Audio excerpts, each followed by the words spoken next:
Hello students, welcome to unique classes of right way. आज बच्चे हम लोग स्टैट्स की एसएमई की बिल्कुल फर्स्ट क्लास में हैं। ये आपके थर्ड सेम में लग रहा है paper SME statistical methods for economics, और इसमें हम लोग फर्स्ट चैप्टर शुरू कर रहे हैं, स्टार्ट कर रहे हैं। चैप्टर 1 की ये क्लास 1 है। चैप्टर 1 को हम लोगों ने नाम दिया है basics of statistics. Basics of statistics, इसमें जरूर आपके बुक में बहुत ही कम टॉपिक दे रखा है। 1.1 सेक्शन हमें नहीं करना आपके बुक से। बुक वही होगी JL डिवोर। इसकी रीडिंग भी आपको मिल जाएगी। आप पटेल चेस्ट से या आप अपने कॉलेज के किसी भी शॉप से, फोटोस्टेट शॉप से आप वहां से ले सकते हो, या फिर डिवोर की 7th एडिशन या 8th एडिशन जो भी लिखा होगा सिलेबस में, आपको वही परचेज करना है। उसके बाद से फर्स्ट चैप्टर में बुक से तो बहुत ही कम दे रखा है। मीन में केवल ट्रिम्ड मीन दे रखा है। मीन की बस दो ही मैथमेटिकल प्रॉपर्टीज दे रखी है सिलेबस में, लेकिन हम लोग उतने से सेटिस्फाइड नहीं होते।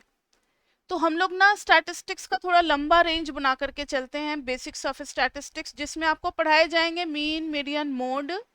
होते तो ज्योमेट्रिक मीन, हार्मोनिक मीन भी है, लेकिन अब वो आपके कोर्स में नहीं है तो पढ़ाने का फायदा नहीं है। तो मेन, मीडियन, मोड हम लोग डिटेल में करेंगे। उससे रिलेटेड कुछ अच्छे अच्छे थ्योरेटिकल क्वेश्चंस करेंगे, जो इको ऑनर्स के लेवल के क्वेश्चंस होंगे। वो 11th-12th वाले क्वेश्चंस हम लोग प्रैक्टिस नहीं करेंगे। उसके बाद से फिर हम लोग मेजर्स ऑफ डिस्पर्शन पे चलेंगे, वही क्वार्टाइल डेविएशन, मीन डेविएशन, ये सब कुछ। और उसमें ना पोजीशन वैल्यूज निकालना सीखेंगे, जो आपने पहले नहीं निकाला था। मीडियन हो गया, परसेंटाइल्स हो गया, डिसाइल्स हो गया, ये भी आपके लिए नया टॉपिक होगा। यानी चैप्टर 1 में बेसिक्स में हम लोग पढ़ेंगे मीन, मीडियन, ये सब आप पहले भी पढ़ चुके होंगे, लेकिन हम लोग रिवाइज जरूर कराते हैं। और इसमें नई बात होगी ट्रिम्ड मीन, जो कि एक्सक्लूसिवली इस बार के लिए होगा। Trimmed mean and mathematical properties, bracket में स्टार वाले टॉपिक्स लिख रहे हैं जो कि ज्यादा जरूरी होंगे। And properties of arithmetic mean, ये हमारा काम आएगा इको ऑनर्स में। इन्हीं से क्वेश्चन पूछे जाते हैं, ट्रिम्ड मीन और प्रॉपर्टीज ऑफ एरिथमेटिक मीन से। लेकिन पहले मीन निकालना सीखेंगे, तभी तो प्रॉपर्टीज भी समझेंगे ना। मीडियन निकालना तो सभी को आता है। हर टाइप के सीरीज में इंडिविजुअल, डिस्क्रीट, हर चीज डिस्कस करेंगे। अभी थोड़ा सा इस चैप्टर का आउटलाइन डिस्कस कर ले, लेकिन इसमें मेन होगा quartiles Q1, Q3, deciles D1 से लेकर के D9 तक, परसेंटाइल्स P1 से लेकर के P99 या P100 तक भी आप मान सकते हो, कोई दिक्कत नहीं है। तो डेसाइल्स 10 होते हैं और परसेंटाइल्स 100 होते हैं। ये सारी वैल्यूज निकालना सीखेंगे। मोड तो बच्चे आपको आता ही है, मोड में कोई नई बात नहीं होगी, जो पहले पढ़ा है वही होगा। उसके बाद से मेजर्स ऑफ डिस्पर्शन करेंगे, ये फर्स्ट टॉपिक होगा। एवरेजेस इसको नाम देते हैं। इसको क्या नाम देते हैं हम लोग? एवरेजेस। इसको नाम देते हैं हम लोग एवरेजेस। 3 चैप्टर आपको पढ़ाए जाएंगे इसमें, एवरेजेस। उसके बाद से आपका टॉपिक शुरू होगा measures of dispersion. Measures of dispersion, शुरुआत में डिटेल में इन टॉपिक्स को पढ़ा लेना हमेशा अच्छा रहता है, क्योंकि आगे जब चीजें आ जाती है ना, बीच में कभी भी अचानक से कोई भी फॉर्मूला कहीं भी यूज हो जाता है, तब दिक्कत नहीं होती, क्योंकि मैंने वो पढ़ाया हुआ होता है। मेजर्स ऑफ डिस्पर्शन में क्वार्टाइल डेविएशन, रेंज से शुरू होगा। ये सब आप पहले भी पढ़ चुके होंगे। Range, quartile deviation, mean deviation, standard deviation, variance और सीवी, इतनी बातें पढ़ेंगे और इनसे रिलेटेड थ्योरेटिकल क्वेश्चंस। उसके बाद से थर्ड चैप्टर होगा स्क्यूनेस, मोमेंट एंड कर्टोसिस। ये चैप्टर 1 में ही तीनों टॉपिक हैं, स्क्यूनेस, मोमेंट एंड कर्टोसिस। वैसे तो आपके जेएल डिवोर में कहीं भी ये टॉपिक नहीं है। फर्स्ट चैप्टर में बस एक जगह स्क्यूनेस का वर्ड यूज कर दिया है, बस उन्होंने तो छुट्टी पा ली, क्योंकि डिवोर बुक जो है ना, वो एक बेसिक स्टैटिस्टिक्स के बाद ही कराई जाती है, लेकिन आप लोगों को डायरेक्ट दे दिया गया है, स्क्यूनेस, मोमेंट एंड कर्टोसिस करा देंगे। ये आपका अप्लाई होगा चैप्टर 6 में। जब हम लोग मोमेंट पढ़ेंगे ना, तो चैप्टर 6 में देखेंगे कि यहाँ का मोमेंट पढ़ा हुआ वहां कितना यूज आएगा। तो एक बेसिक मैंने तैयार किया हुआ है कि बेसिक में ये 3 चैप्टर आपको पढ़ाना है, तभी फिर हम लोग चैप्टर 2 पे जाएंगे। ठीक है, तो इस बार होगा आपका ट्रिम्ड मीन। ये सब एक्सक्लूसिवली जो मैंने ब्लू में शेड किया है, वो इस बार के स्पेशल टॉपिक्स हैं थर्ड सेम के हिसाब से। और एक है हिस्टोग्राम, हिस्टोग्राम हिस्टोग्राम बनाना भी हमें सीखना है, और हिस्टोग्राम से रिलेटेड कुछ बातें, रिलेटिव फ्रीक्वेंसी वगैरह, ऐसी बहुत सारी बातें हैं जो हमें सीखनी है। तो पहले थोड़ा जेएल डिवोर्स से हट करके टॉपिक कर रहे हैं, फिर जब ये खत्म हो जाएंगे फिर हम लोग अपने रीडिंग पे आएंगे। तो अभी अगर इस वीक में आपके पास रीडिंग नहीं भी है देन ऑल्सो इट्स ओके, क्योंकि हम लोग रीडिंग को टच करेंगे ही नहीं अभी इस वीक में। तो इस वीक में Tuesday to Friday we are not following this reading, I am just doing my basics, जो कि आपका बेस बिल्डअप करेगा। ठीक है बच्चे, तो आज हम लोग शुरू करेंगे averages, first topic of basics of statistics, averages.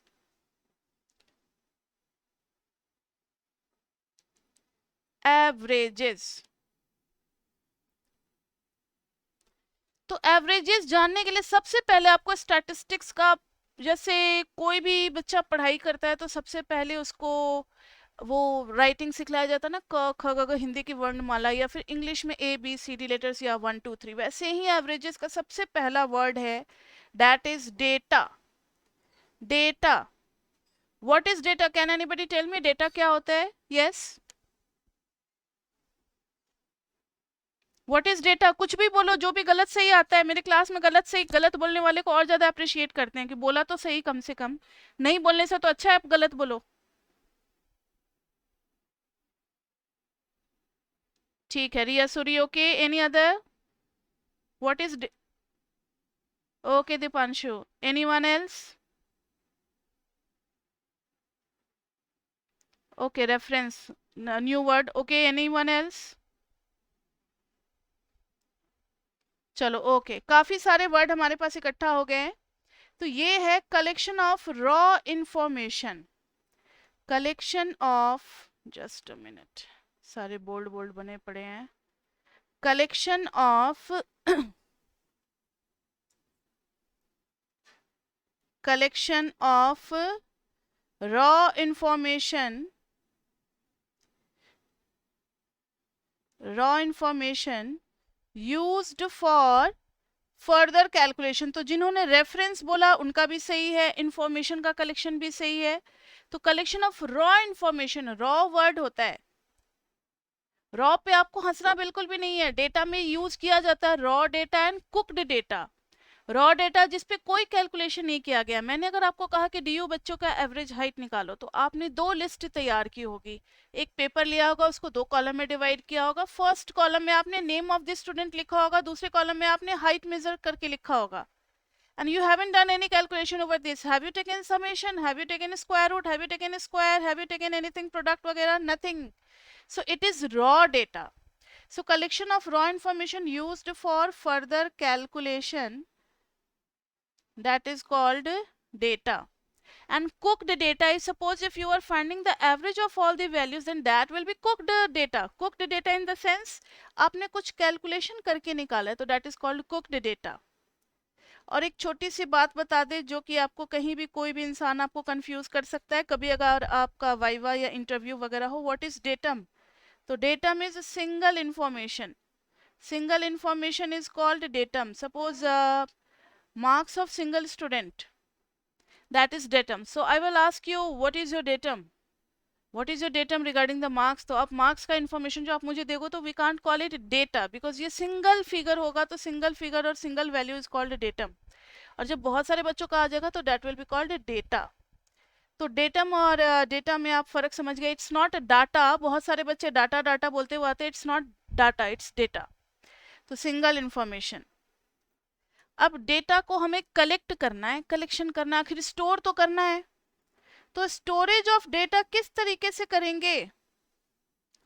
Storage of data किस तरीके से होगा?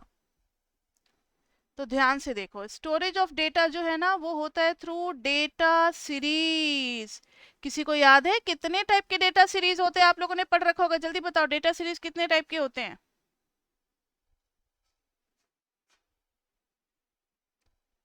सब भूल गए। इंडिविजुअल, नाइन्थ क्लास से ही पढ़ते चले आओगे, नाइन्थ एट्थ क्लास से ही पढ़ते आ रहे होगे। डिस्क्रीट, और आप लोगों के बुक में yes, third one is continuous grouped ungrouped जो आप लोग पढ़ते थे वही है ग्रुप्ड डेटा, तो continuous series. So we have three types of series: individual, discrete and continuous.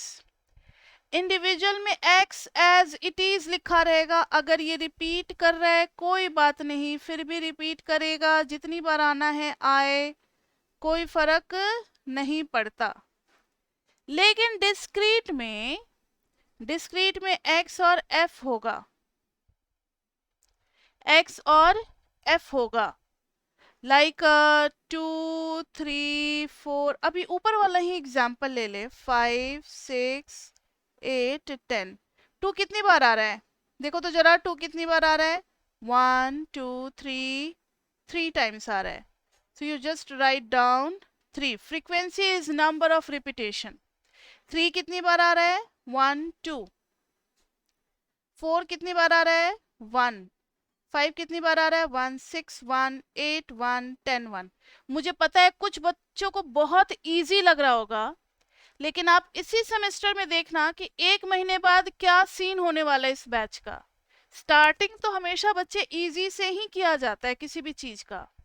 आगे इतना टफ स्टैटिस्टिक्स होने वाला है कि मत पूछो. फिर आप कहोगे कि मैम क्या हमने पढ़ा था फर्स्ट चैप्टर में.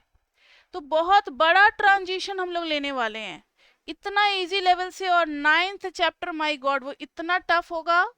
मतलब 9th चैप्टर के लिए अगर आपने 3 4 5 6 7 नहीं पढ़ा है, 8 नहीं पढ़ा है, तो यू कांट डू चैप्टर 9. तो chapter 9 tough in the sense इतना लंबा सफर करने के बाद ही आप चैप्टर 9 समझ पाओगे.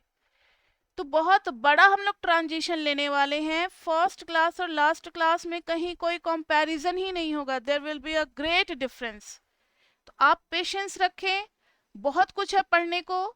और अभी हम लोग बिल्कुल स्टार्टिंग इजी लेवल से कर रहे हैं ताकि थोड़ा सा वार्मिंग अप हो जाए, थोड़ा सा माइंड मेकअप हो जाए कि हाँ स्टैटिस्टिक्स में थोड़ा सा सेट हो जाए.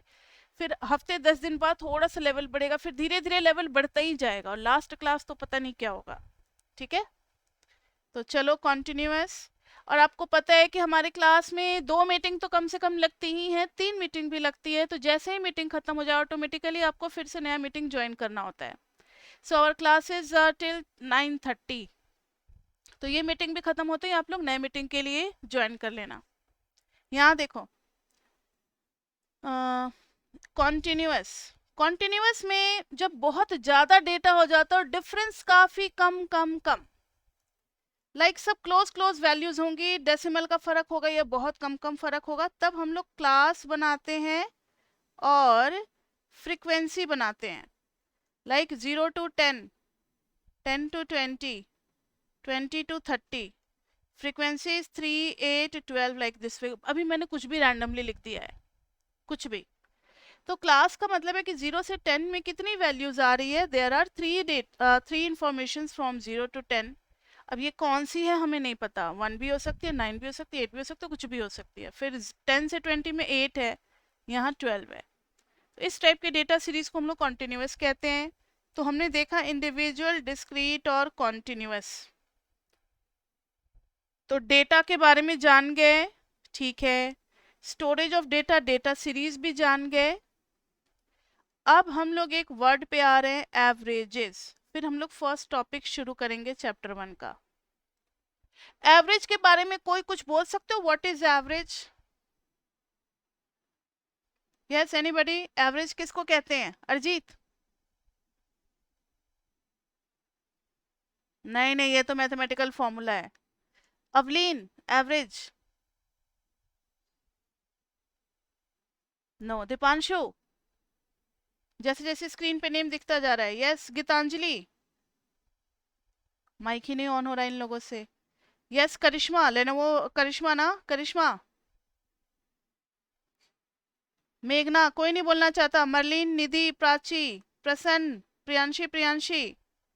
कोई तो माइक ऑन करो. राधिका, रिया, सूरी, तमन्ना, तृप्ति? ये तो उसका दूसरा नाम है. बट एवरेज जो है वो है single value which represents whole data.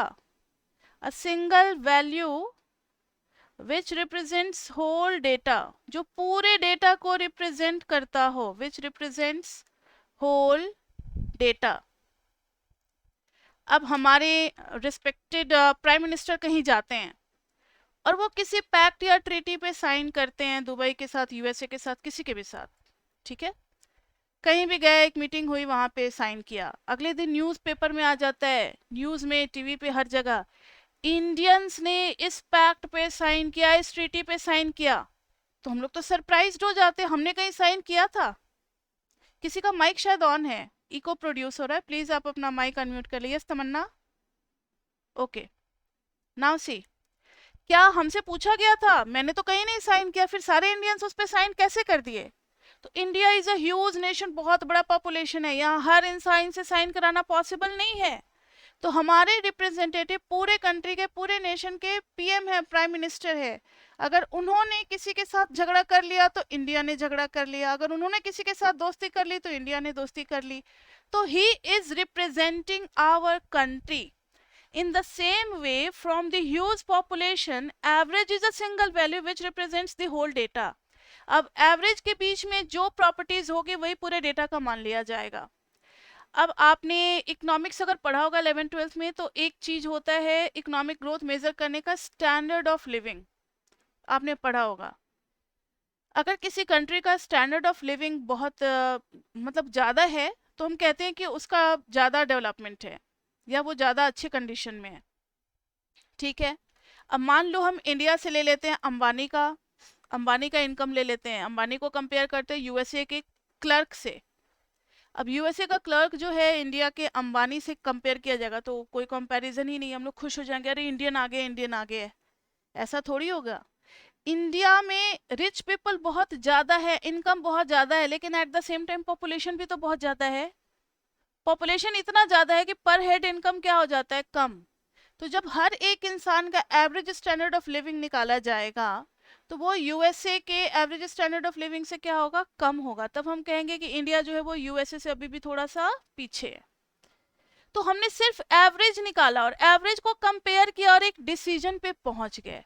तो एवरेज बहुत बड़ा रोल करता है, प्ले डिसीजन मेकिंग में, बहुत कुछ में। दो अलग अलग बड़े बड़े पॉपुलेशन को कंपेयर करने के लिए भी एवरेज का यूज किया जाता है, लेकिन खाली एवरेज का नहीं, एवरेज स्टैंडर्ड डेविएशन के साथ गजब का कॉम्बिनेशन होता है, एवरेज और स्टैंडर्ड डेविएशन। इसलिए फर्स्ट चैप्टर में जो आपको एवरेज और स्टैंडर्ड डेविएशन पढ़ाया जाएगा, सेकंड चैप्टर में भी एवरेज और स्टैंडर्ड डेविएशन, थर्ड चैप्टर में भी, पूरे चैप्टर 9 तक एवरेज और स्टैंडर्ड डेविएशन का कॉम्बिनेशन चलता रहेगा। ये दोनों बहुत इंपॉर्टेंट रोल प्ले करते हैं। तो single value which represents the whole data, that is called average. Average होते तो बहुत टाइप के हैं। मीन, मीन के लिए हम लोग यूज करेंगे एक्स बार। मीडियन, आपके बुक में ये लोग यूज करते हैं X tilde, but we can use M E also median के लिए। Mode, we can use M O. उसके बाद से होता है ज्योमेट्रिक मीन, ज्योमेट्रिक मीन जो कि होता है G dot M dot. Harmonic mean, थोड़ा थोड़ा आपने एमएमई में ये सब पढ़ा होगा, लेकिन स्टैटिस्टिक्स में इनको हटा दिया गया है, इसलिए ये अब हमारे कोर्स में नहीं है। तो हमें पढ़ना सिर्फ इन्हीं तीनों के बारे में है, मीन, मीडियन और मोड के बारे में। तो चलो स्टार्ट करते हैं। मीन, एक्स बार, और वो भी कितने टाइप के सीरीज में, 3 टाइप के सीरीज में। मीन को पढ़ना है हमें 3 टाइप के सीरीज में, क्योंकि डेटा किसी भी तरीके से हमें प्रोवाइडेड हो सकता है, तो हमें हर टाइप के डेटा को हैंडल करना आना चाहिए। So first one is individual, second one is discrete, next one is continuous, continuous। Individual में बच्चे दो मेथड होते हैं, डायरेक्ट एंड शॉर्टकट। यहां भी होते हैं डायरेक्ट एंड शॉर्टकट। किसी को कोई प्रॉब्लम है बेधड़क आप पूछ सकते हो क्लास में, क्योंकि अभी पूछना ज्यादा बढ़िया है बाद में परेशान होने से। Shortcut and third one is, shortcut को पता है एज्यूम्ड मीन भी कहते हैं, इसलिए आप ब्रैकेट में लिख लो एज्यूम्ड मीन, जो आप बचपन में पढ़ते होगे।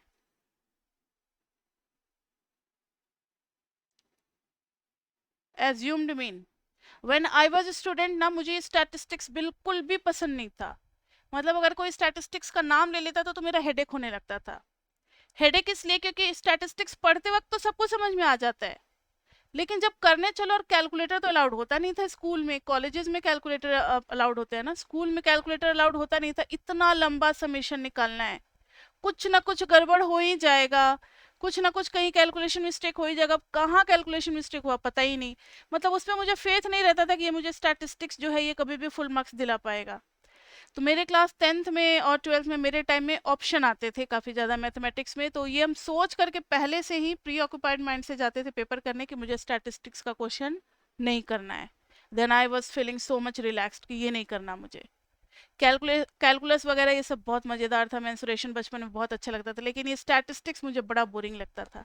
लेकिन अब कॉलेज में पढ़ाते पढ़ाते अब इतना ईजी है स्टैटिस्टिक्स, देखो।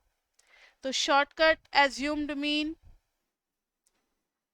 Assumed mean. लेकिन इसको मैंने जो, जिस वजह से मुझे ये बोरिंग लगता था मुझे पता है, इसलिए मैंने इसको ना थोड़ा सा इंटरेस्टिंग बनाने का कोशिश किया ताकि आप लोग को ये मजा आए इसको करने में। हर जगह हम आपको अपने डे टू डे लाइफ के कॉमन एग्जाम्पल से समझाएंगे, हर चीजों को कॉमन लाइफ के एग्जाम्पल से। जब स्टैंडर्ड डिवीजन पढ़ाएंगे और कोवेरिएंस सीवी, तो भी कॉमन लाइफ से ही एग्जाम्पल लेकर के समझाएंगे, ताकि आप इसको अपना सा टॉपिक समझ सको। शॉर्टकट हो गया। And next is now see. तो ये टोटल 9 मेथड्स हैं, दो इंडिविजुअल में टोटल 6 मेथड्स हैं, 3 2 5 2 7, 7 मेथड्स हैं। डायरेक्ट और शॉर्टकट हो गए इंडिविजुअल में, डिस्क्रीट में हो गए डायरेक्ट और शॉर्टकट। शॉर्टकट का दूसरा नाम एज्यूम्ड मीन भी है, जो आप लोग एज्यूम्ड मीन में ए लेकर के नहीं करते थे, वही कॉन्टिन्यूस हो गया डायरेक्ट, शॉर्टकट और स्टेप डेविएशन। आप लोग पहले भी कर रखे हैं, बस जल्दी जल्दी इनको क्विक में रिवाइज करते हैं। तो इंडिविजुअल में डायरेक्ट का क्वेश्चन कैसे करेंगे, तो पहला हम लोग करने जा रहे हैं इंडिविजुअल।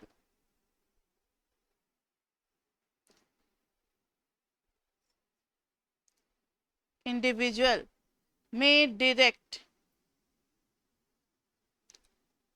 डायरेक्ट में है, मान लो x की वैल्यू दे रखी है 1 2 3 4 5, बस simply x is equal to 1 2 3 4 5। तो मीन के लिए हो जाएगा, यस किसी का माइक ऑन है शायद, आप अपना mic, Gitanjali please mute your mic. ये हो गया समेशन x बाई n। जब आपको कुछ पूछना हो तभी आप अनम्यूट किया करो, अदरवाइज ना नॉइज और डिस्टर्बेंस होता है, रिकॉर्डिंग चल रही होती है ना क्लास की। समेशन x बाई n, तो mean is equal to summation x by n। So mean is equal to, सबका सम करो तो 1 + 2 3 3 6 और 6 4 10 + 5 15 बाई 5 दैट इज 3। तो मीन इज इक्वल टू आ गया 3। तो जहां जहां फॉर्मूला जो इंपॉर्टेंट होगा स्टैटिस्टिक्स में, सब कुछ नहीं पढ़ना होता बार बार, एक बार समझने के लिए पूरा चीज पढ़ना होता है, नहीं तो जब भी आप रिवाइज करोगे तो खाली येलो बॉक्सेस को रिवाइज करोगे और आगे बढ़ोगे। मीन का फॉर्मूला आता है समेशन x बाई n, ठीक है आगे बढ़ जाओ। तो डायरेक्ट हो गया। डायरेक्ट हम कब लगाएंगे, when we have very small data, और जिनको ऐड वैड करना थोड़ा इजी हो, स्मॉल फिगर्स भी हो, सिंगल डिजिट या डबल डिजिट, जिनको बड़ी आसानी से ऐड किया जा सके। अब मान लो, कि इंडिविजुअल में शॉर्टकट या एज्यूम्ड मीन करने जा रहे हैं, ये आपको खुद दिमाग लगाना होगा कि कब कौन सा मेथड लगाना है। कॉलेज में ये नहीं पूछा जाएगा कि आप डायरेक्ट मेथड से मीन निकालो या शॉर्टकट से मीन निकालो, कभी नहीं पूछेंगे वो। मान लो कि x की वैल्यू दे रखी है 65238, 67 या आसपास की वैल्यूज हैं 65 65239 65231 65236। अब इनका मीन निकालना है। अब काफी बड़े बड़े फिगर से 5 डिजिट के नंबर हैं, ज्यादा लार्ज फिगर वाले नंबर को कैलकुलेटर पे आप कहोगे मेरे पास कैलकुलेटर है मैं कर लूंगा ऐड कैलकुलेटर पे, लेकिन कैलकुलेटर पे मिस्टेक होने के चांसेस है, क्योंकि एक ही नंबर आप बार बार 6523 तो सब में कॉमन है। आप बार बार कैलकुलेटर पे प्रेस करोगे, कभी हो सकता है 3 2 हो जाए या कभी 2 5 हो जाए। एक छोटा सा मिस्टेक सब कुछ गलत कर देगा, क्योंकि वो ह्यूमन एरर ही होता है, ह्यूमन ब्रेन ही है। इसलिए उनसे बचने के लिए यहाँ पर हम लोग एज्यूम्ड मीन लगाते हैं। एज्यूम्ड मीन में x की वैल्यूज आप लिख दो, जैसे 65238, जब सब सिमिलर वैल्यूज हो, आसपास की वैल्यूज हो, and when it is large number. Large number मतलब ये नहीं काउंटिंग वाला नहीं, फिगर, फिगर अगर लार्ज नंबर के हैं 65236। अब किसी भी एक को आप एज्यूम्ड मीन ले सकते हो। किसको लोगे एज्यूम्ड मीन? जो है उसमें से भी ले सकते हो और कोई बाहर से भी ले सकते हो। चार वैल्यूज दिख रही हो, किसको लेना चाहोगे एज्यूम्ड मीन? कोई बच्चे बोलो, आपको जो भी अच्छा लग रहा है देखने में सब में से। सेकंड लेना चाह रहे हो? अब देखो बच्चे, जो बच्चे सेकंड लेना चाह रहे हो उनको हम एक बात समझाना चाहेंगे कि सेकंड आप लेना तो चाह रहे हो, लेकिन सेकंड में देखो लास्ट में 9 है, यहाँ 8 है, यहाँ 1 है, यहाँ 6 है। सेकंड लोगे तो 3 8 माइनस, ये एज्यूम्ड मीन की जगह आप ए लोगे तो -1, यहाँ 0, यहाँ -8 और यहाँ क्या हो जाएगा -3। तो सारी वैल्यूज माइनस में आएंगी। और अगर सबसे छोटी वैल्यू ले लेते हो तो सारी वैल्यू पॉजिटिव में आएगी। तो इसलिए हम लोग थोड़ा सा मिडिल में रखते हैं। वैसे इस पे भी गलत आंसर नहीं आएगा, सही आएगा, अभी हम इसी से कर रहे हैं। लेकिन कोशिश ये करो कि मिडिल की रखो। जैसे 1896 है तो 6 रख लेते तो कुछ पॉजिटिव नेगेटिव कैंसिल हो करके कुछ तो छोटी फिगर आती। यहाँ आ रहा है 8 3 11 और 1 -12, समेशन डी। समेशन डी आ गया -12। और एक और मजे की बात है कि अगर आपको इनमें से कोई वैल्यू नहीं पसंद आ रहा, आप 35 भी ले लेते हैं, मतलब 65235, तब आपको लिखना पड़ता let A is equal to 65235। ऐसे लिखना पड़ता है, एक जगह कहीं पे लाइन मेंशन करना पड़ता है।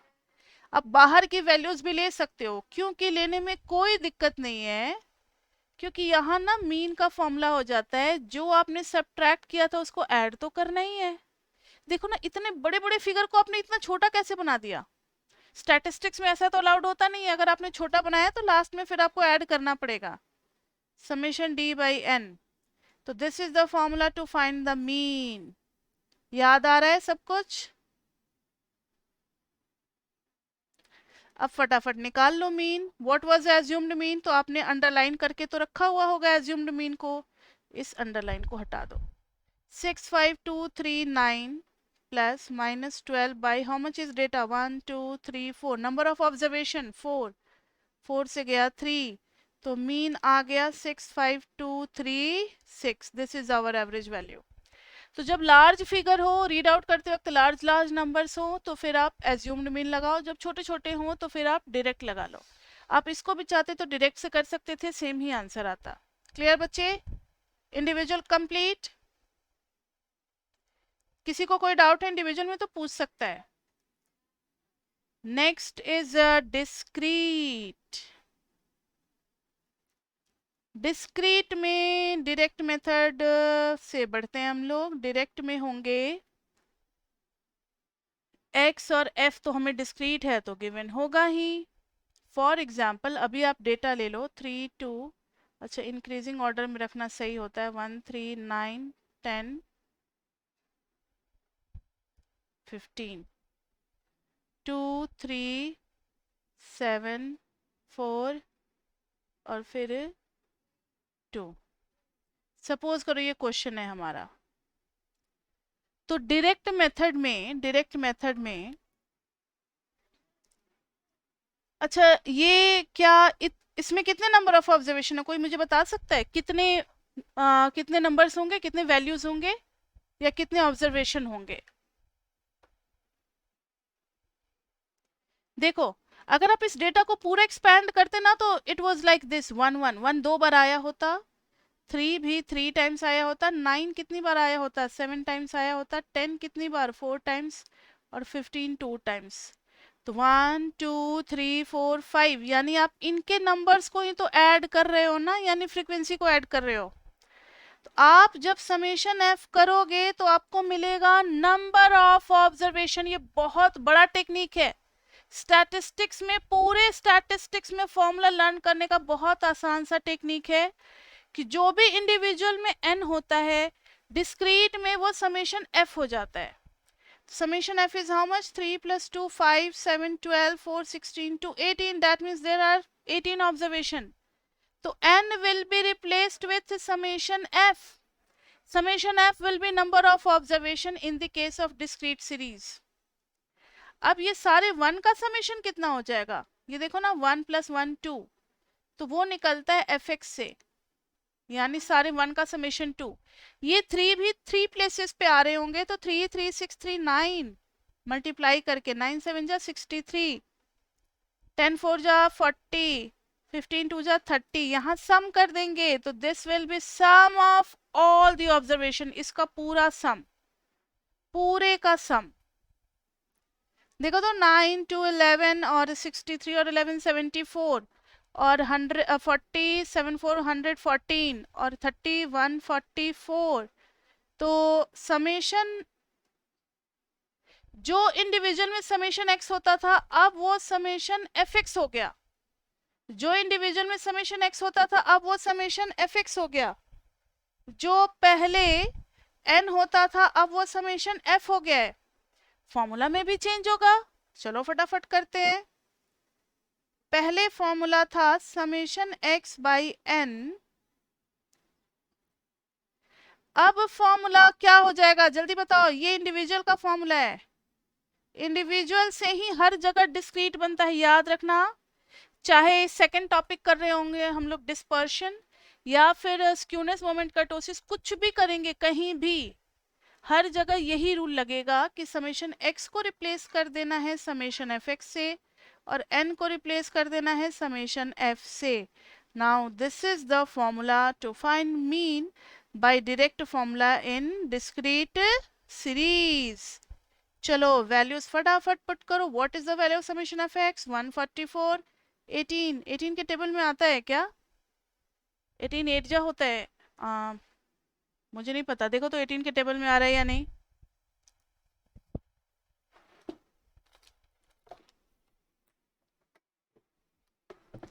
जो भी वैल्यू आएगी 144 बाई 18 आता है. चलो इसका मतलब आप लोगों को 18 का टेबल याद है. चलो 8 आ गया मीन. तो this is the average value in direct method in discrete series. अब अगर सेम क्वेश्चन को करना हो शॉर्टकट से, वैसे शॉर्टकट तो आपको पता है ना कि कब लगाना है, जब x में बड़े बड़े फिगर्स हो. जब x में बड़े बड़े फिगर्स हो, चलो ले ही लेते हैं. 112 113 109 110 115 बड़े बड़े फिगर्स हैं. फ्रीक्वेंसी वही ले लेते हैं जो अभी लिया था, 23742. अब देखो, इतने बड़े बड़े फिगर को मल्टीप्लाई करना मुझे पसंद नहीं आ रहा, बहुत बोरिंग लग रहा है. यही काम करते रहे. जब यही करना था तो फिर इतना कॉलेज में आकर के करने का क्या जरूरत है. लो भाई, मैंने डेविएशन निकाल लिया x माइनस ए. किसी एक को तो a लेना है. किसको ले ले? a. हमारे पास 111 113 119 110 और 115 है. जल्दी बताओ. तो मिनिमम वैल्यू इज 110. ठीक है, चलो 111. चलो 111 ले लेते हैं. सबसे पहले इसी का डिमांड आया था.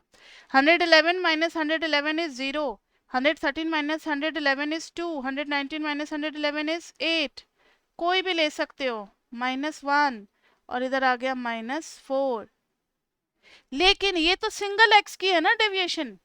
ऐसे कितने हैं? 111. 2 टाइम्स आ रहा होगा 111, तो टोटल डेविएशन भी हमें चाहिए. क्योंकि ये डिस्क्रीट है तो FD करना पड़ेगा. तो 0 f से मल्टीप्लाई करेंगे 6 8 7 जा 56 -4 -8, यानी 115 दो बार आ रहा है. उन दोनों का टोटल डेविएशन मिला करके -8 हो रहा है. अब सबका सम कर दो. क्या आएगा? हाँ +4 आएगा. सॉरी, एक मिनट. 115 इज बिगर देन 111 ना, +4 आएगा. देखो तो जरा. 8 6 14 56 और 4 60 70 70 में से 4 गया 67. 6। यहाँ पर मीन का फॉर्मूला इसी फॉर्मूला जैसा होगा, बस एज्यूम्ड मीन को ऐड कर देना है summation F D by summation F. Since we have subtracted a common value from each and every data and we have just scaled it to a lower value, जब हमने इसको बहुत छोटा value बना लिया तो ये स्टैटिस्टिक्स में कर नहीं सकते। आप डेटा के साथ छेड़छाड़ कैसे कर सकते हो? तो लास्ट में आपको ए ऐड करना पड़ेगा। हमेशा याद रखना, जब भी हम किसी ऑब्जर्वेशन में सब्ट्रैक्ट कर रहे होंगे तो लास्ट में ऐड करना पड़ेगा, अगर डिवाइड कर रहे होंगे तो लास्ट में मल्टीप्लाई भी करना पड़ेगा। तो मीन अब निकाल लो and this formula you have to learn. अब तो आगे बस सीधा पुट ही कर देना है। ए की वैल्यू कितनी है फटाफट बोलो? 111 प्लस 66 बाई समेशन एफ, वही रहेगा 18 जो ऊपर आया था 18, and it's coming to be, सबको लोग हर क्लास में कैलकुलेटर लेकर के बैठना है, 18 प्लस 111। अभी तो चलो आप अगर ऑनलाइन एग्जाम होता है तो उनको तो नहीं पता लगेगा, आप साइंटिफिक कैलकुलेटर से कर लोगे, लेकिन एग्जाम में सिंपल ही अलाउड होता है, इसलिए अच्छा होगा अगर आप सिंपल पे हाथ अपना बिठा लो। तो नेक्स्ट है कॉन्टिन्यूअस सीरीज। कॉन्टिन्यूअस सीरीज में पहला हम लोग करते हैं direct method. Direct method 0 to 10, 10 to 20 class ले लिया मैंने, 20 to 30, 30 to 40। F, this is class interval, suppose करो 2, 5, 4, 6। अब यहाँ पंगा ये है कि पता ही नहीं चल रहा कि 0 और 10 में से कौन सी दो वैल्यू निकल करके आ रही है। कहीं ये दोनों 1 1 ही तो नहीं, कहीं ये दोनों 9 9 तो नहीं, कहीं दोनों 7 8 तो नहीं, कुछ पता ही नहीं लग रहा। सीधा क्लास दे दिया, 0 और 10 में से दो वैल्यू आ रही है बस। तो यहाँ पर ना हम अप्रोक्सीमेट मीन ही निकालते हैं, मतलब एक्चुअल वो मीन हो भी नहीं सकता उसका। कॉन्टिन्यूअस का एक्चुअल बिल्कुल 100% करेक्ट मीन हम निकाल ही नहीं सकते, क्योंकि 100% करेक्ट डेटा हमें पता ही नहीं होता है कॉन्टिन्यूअस का। लेकिन जो जितना मेथड है उसी मेथड से हम निकालेंगे। तो अप्रोक्सीमेट मान लेंगे कि ना वो 1 है, ना वो 9 है, ना वो 2 है, ना वो 8 है, बीच की वैल्यू है 5, middle value. Although it may not be correct, जरूरी नहीं है कि दोनों 5 5 ही आए हो, लेकिन हमारे पास ऑप्शन क्या है, कौन सा लें, इसलिए हमें मिडिल ही लेना पड़ता है। इससे पहले आप जूनियर क्लास में सीधा रट लेते थे x is to middle value, क्यों लेते हैं क्या होता है ये सब नहीं पढ़ते थे। लेकिन अब बच्चे निकालना is not important thing, calculation तो सभी कर लेंगे, लेकिन क्यों कर रहे हैं, क्या कर रहे हैं, इसके पीछे क्या लॉजिक है, वो सब अब आपको सीखना है। 10 और 20 के बीच का 15 ले लेंगे, 25, 35। अब ये क्वेश्चन हो गया डिस्क्रीट का, क्योंकि अब आपके पास x और f दोनों, अब क्लास को बिल्कुल हटाओ, गोली मारो, क्लास की कोई जरूरत नहीं है। सिंपल सा हो गया, fx कर दिए, 5 2 जा 10, 15 5 जा 75, 25 4 जा 100, 35 6 जा कितना हो गया, 35 2 जा होता है 70, 73 जा 210, 210 और ये 310, 320, 395 और समेशन f हो गया 6 4 10 और 17। फॉर्मूला लगभग लगभग वही रहता है डिस्क्रीट और कॉन्टिन्यूअस का, बस फर्क इतना ही होता है कि कॉन्टिन्यूअस में x is not given, we have to find the value of x, and in discrete x is already given, बस इतना ही फर्क है। फॉर्मूला यहाँ नहीं, डिस्पर्शन, स्क्यूनेस, चैप्टर 9 तक हर जगह फॉर्मूला सेम रहेगा, किसका, डिस्क्रीट और कॉन्टिन्यूअस का। फटाफट वैल्यू डाल दें, अब ये तो बच्चों वाला काम हो गया। कितना आ गया, 395 अपॉन 17। शायद कोई कुछ कह रहा है क्या? Speak louder, I am not getting your voice. 17, 23, 23 आ गया, 23.23, this is our average value. इसी क्वेश्चन को शॉर्टकट से करते हैं, सेम क्वेश्चन को, चलो एक बार और कॉपी कर लें। Class 0 to 10, 10 to 20, 20 to 30, 30 to 40। F is 2546। देखो x तक का तो काम वही रहता है शॉर्टकट में, x तो उसी तरीके से निकालना है 5, 15, 25, 35। लेकिन अब ये फिर से हो गया डिस्क्रीट, और जैसे डिस्क्रीट में शॉर्टकट लगाया था ना एज्यूम्ड मीन लेकर के, सेम टू सेम करना है। मैंने इसको ले लिया assumed mean. 5 minus 15 minus 10, 0 plus 10 20। अब कर दिया f इंटू डी, बिल्कुल सेम टू सेम डिस्क्रीट जैसा है। जो बच्चे ये समझ गए टेक्निक वो बड़ी आसानी से क्वेश्चन कर लोगे। -20, 0, 40 और ये हो गया 120। सबका समेशन कर दो। 120 plus 40 160 minus 20 140 and summation f is how much 17। तो यहाँ पर मीन का फॉर्मूला वही हो जाएगा जो डिस्क्रीट का था, a plus summation F D upon summation f।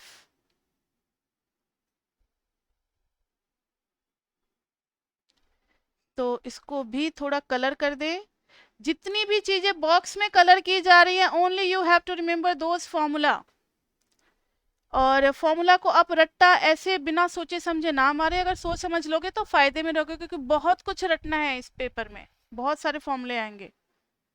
तो a कितना आ गया 15 plus summation F D is 140, this is summation F is 17। देखो तो जरा कितना आ रहा है, सेम वैल्यू आ रही है, आना चाहिए।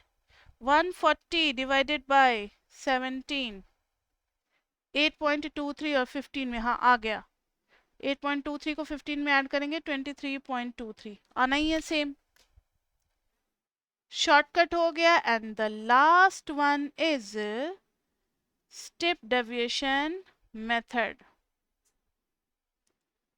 Step deviation method, same question फिर से ले लेते हैं। सेम क्वेश्चन लेने में ज्यादा मजा आता है ना। 0, 10, 10, 20, 20, 30, 30, 40। Frequency is 2546। तो इसका समेशन हो गया 17। अब देखो x तक तो सेम है 5, 15, 25, 35। d भी सेम है, x माइनस a करेंगे। a किसको ले लिया मैंने 15 को।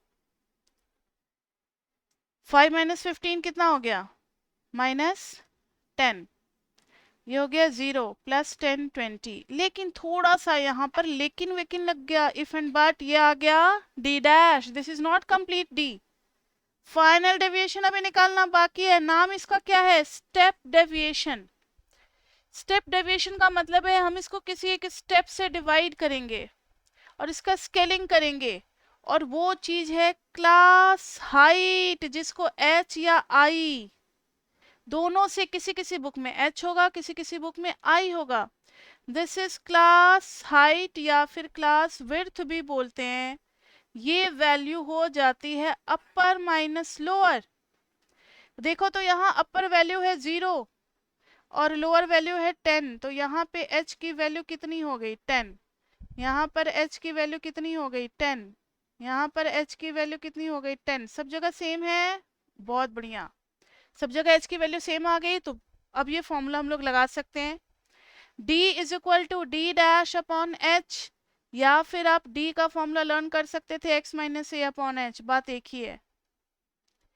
क्लास हाइट से डिवाइड होगा -1, 0, 1 और 2, ये आ गई d की वैल्यू। अब f इंटू डी लगाते हैं, f इंटू डी, तो 2 इंटू -1 -2, 5 इंटू 0 0, 4, 6 2 जा 12, 12 4 16 -2 14, this is f into D. यहां पर थोड़ा सा फॉर्मूला में ध्यान देने का है। देखो a तो हम ऐड करेंगे, क्योंकि हमने सब्ट्रैक्ट किया था तो उसका कॉस्ट तो पे करना पड़ेगा ना भाई, इतना डेटा को छोटा कैसे कर दिया सब्ट्रैक्ट करके। और एक बात आपने ध्यान नहीं दिया, डेटा को छोटा किया है डिवाइड करके भी। उसका भी कॉस्ट पे करना पड़ेगा, यानी हमें मल्टीप्लाई करना पड़ेगा। ए में नहीं मल्टीप्लाई करेंगे, क्योंकि जब ए निकाला था तो A was not divided with H, A पहले ही निकल गया था बिना एच से डिवाइड हुए हुए, इसलिए ए में एच नहीं मल्टीप्लाई करेंगे। जिसमें एच से डिवाइड किया है उस वाले टर्म में हम लोग एच मल्टीप्लाई करेंगे। So this is the formula for step deviation, step deviation method for mean. Colour कर दिया। अब वैल्यूज पुट की जाए। Mean is equal to what was A? A was 15 plus summation F D is how much? 14 by 17 into h is how much? देखो हर जगह h की value है 10, तो ये तो कैलकुलेशन वाइज सेम ही आएगा ना, 140 बाई 17, 140 बाई 17। तो इतना क्यों करें, ये तो पता ही है कि 23.23 आना है, लिख दिया मैंने। तो बच्चे ये सब आपने पहले भी किया हुआ है, लेकिन मैंने एक बार रिवाइज करा दिया, वो भी अपने अच्छे के लिए मैंने रिवाइज कराया ताकि आगे आप लोग को मीन निकालने में दिक्कत ना हो। इस टाइप के क्वेश्चंस हम नहीं करेंगे क्लास में, घबराओ नहीं। क्वेश्चन अलग टाइप के करेंगे, मीन से रिलेटेड क्वेश्चन अलग टाइप के होंगे, मीन से रिलेटेड। और अब हम लोग करने जा रहे हैं नेक्स्ट टॉपिक जो है वो है प्रॉपर्टीज ऑफ एरिथमेटिक मीन। पहले यहां तक में बताओ, किसी को कोई डाउट? मुझे नहीं लगता यहां तक में किसी को कोई डाउट होगा। तो अब हम लोग करते हैं प्रॉपर्टीज ऑफ एरिथमेटिक मीन।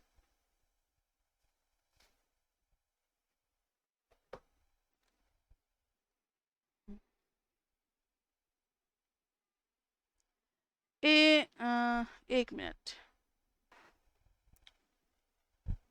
तो बच्चे अब बहुत इंपॉर्टेंट टॉपिक कराने जा रहे हैं। अभी तक जो पढ़ाया इससे तो एग्जाम में नहीं पूछेगा, लेकिन ये जो कराने जा रहे हैं इसको देंगे 3 स्टार, क्योंकि एग्जाम में आ सकते हैं। Mathematical properties of arithmetic mean.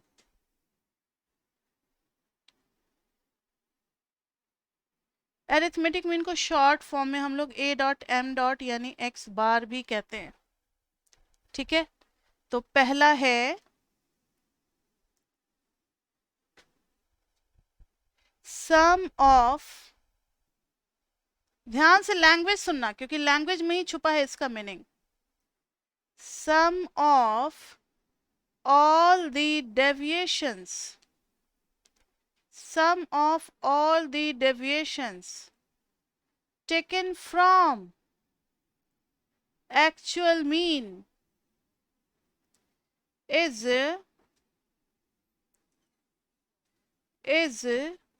always 0, is always 0।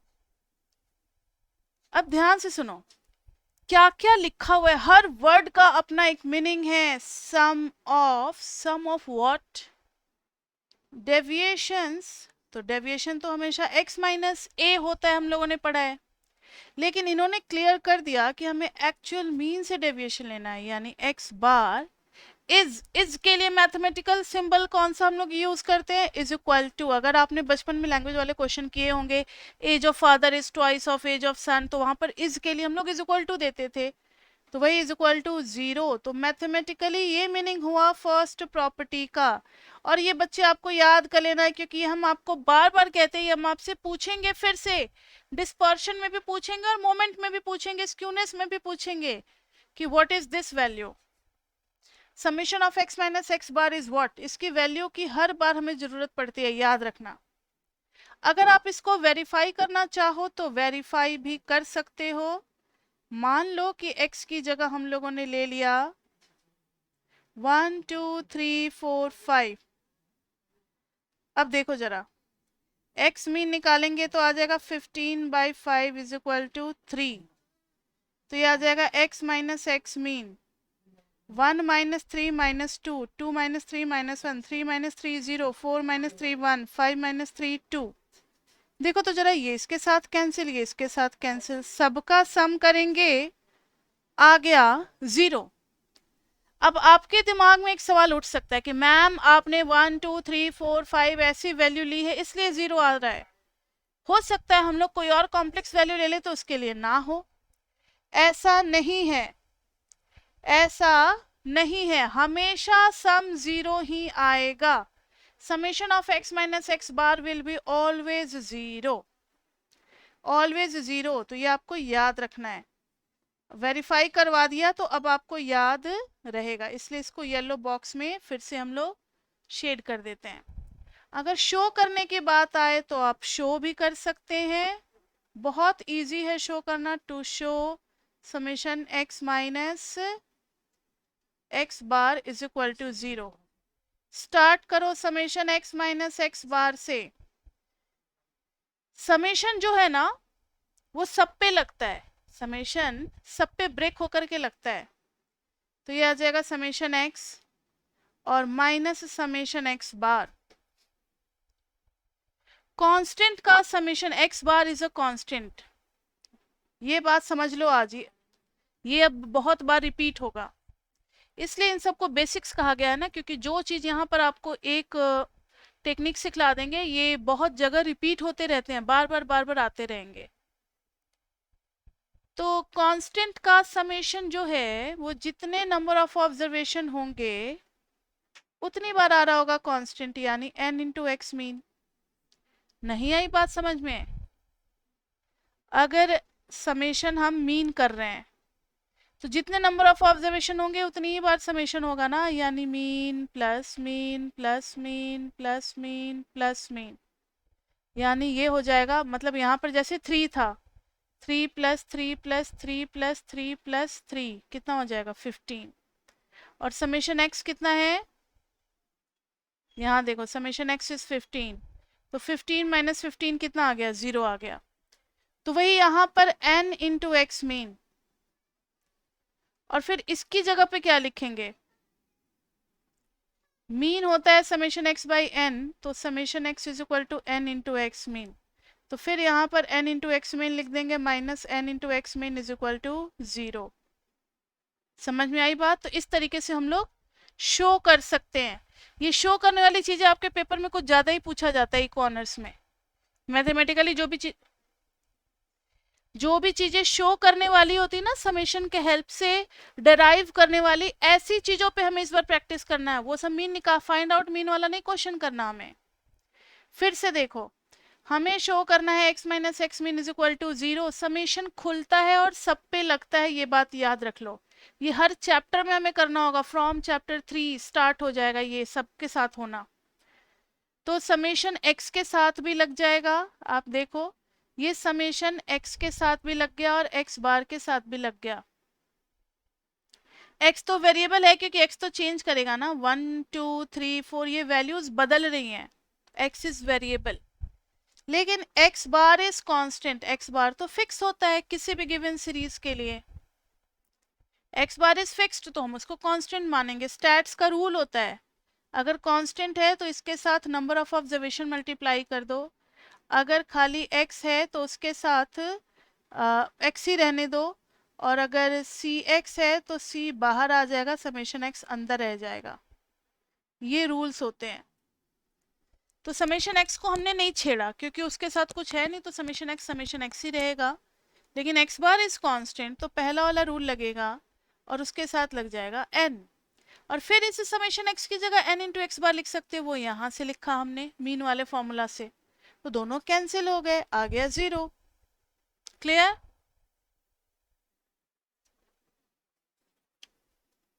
किसी को दिक्कत इसमें नहीं? ठीक है। अब property 2,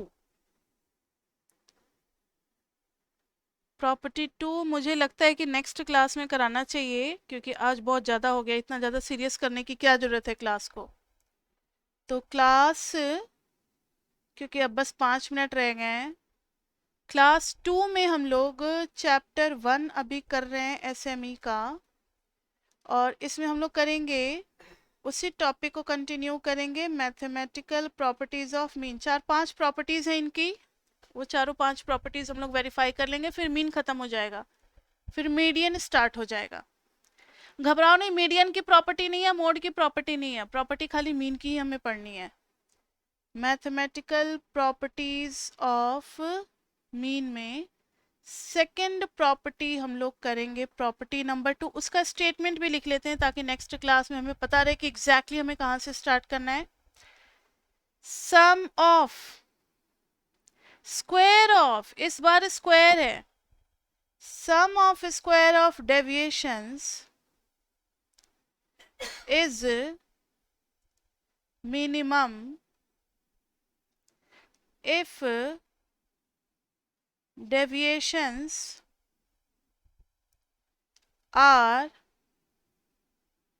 taken about actual mean,